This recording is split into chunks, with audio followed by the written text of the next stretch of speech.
پاکستان کی تاریخ میں جمہوریت اور عوامی حاکمیت کے لیے جدوجہد قیام پاکستان کے فوراً بعد ہی شروع ہو گئی تھی، جو آج تک جاری ہے۔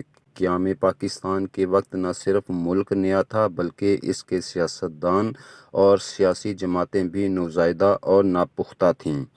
ایسے میں متحدہ ہندوستان سے پاکستان کے حصے میں آنے والی بیوروکریسی اور فوجی اشرافیہ ہی تجربہ کار ادارے تھے، جنہوں نے نہ تجربہ کار سیاسی قیادت اور کمزور سیاسی جماعتوں کی فطری خامیوں سے فائدہ اٹھا کر اقتدار پر قبضہ کر لیا۔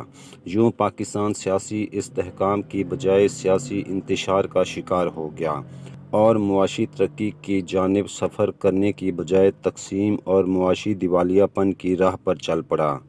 71 میں دو لخت ہونے کے بعد آج تک معاشی ابتری بھی اپنی آخری حدوں کو چھو رہی ہے۔ عوامی حاکمیت اور جمہوریت کی اس جنگ میں محترمہ فاطمہ جناح، خواجہ ناصر الدین حسین شہید سہروردی، فیروز خان نون اور ان جیسے کئی رہنماؤں نے بڑھ چڑھ کر حصہ لیا، مگر جو کردار ذوالفقار علی بھٹو شہید اور محترمہ فاطمہ جناح شہید نے ادا کیا، اسے تاریخ کبھی فراموش نہیں کر سکتی۔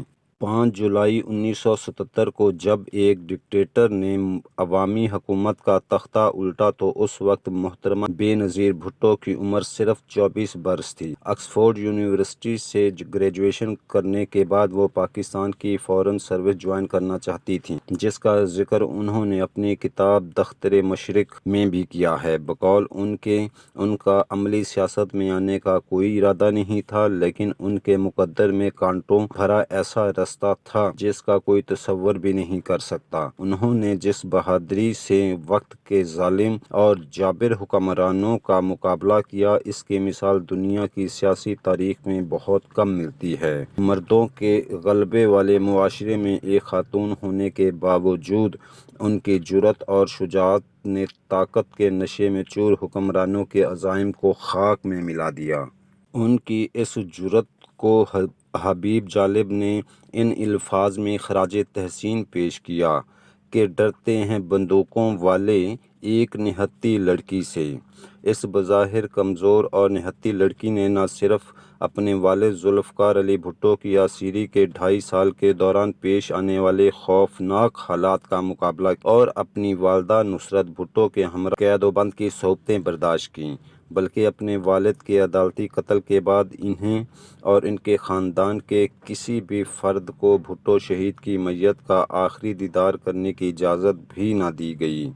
اسے قدرت کا انصاف کہیے یا مفاقات عمل، بھٹو شہید کے قاتل کا خاندان بھی اس کے آخری دیدار سے محروم رہا۔ ڈکٹیٹر کی باقیات نے باقاعدہ ایک منصوبہ بندی کے تحت انتخابات میں کھلی دھاندلی کے طور پر راتوں رات IJI کی تشکیل کی تاکہ انہیں اقتدار میں